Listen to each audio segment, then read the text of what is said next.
தமிழ்நாட்டில் இருக்கிற 234 தொகுதியும் நம்ம தொகுதி தான். அதுல எந்த கட்சி ஜெயிச்சிருந்தாலும் அது நம்ம தொகுதி தான். பெரம்பூரா இருக்கட்டும், திருச்சி கிழக்கா இருக்கட்டும், எனக்கு 2 கண்கள் மாதிரி. அதுலயும் திருச்சி கிழக்கு என் செல்லப்புள்ள மாதிரி. அதனால வரப்போற இடைத்தேர்தல்ல உங்க வீட்டில் இருக்கிற ஒருத்தரை உங்கள ஒருத்தரை தான் வேட்பாளரா நிக்க வைக்க போறோம்.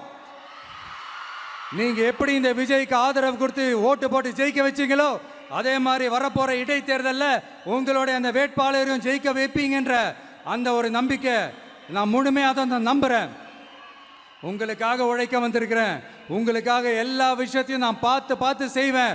ஊழல் இல்லாத, லஞ்சம் இல்லாத ஒரு ஆட்சியை நான் கொடுப்பேன். I understand.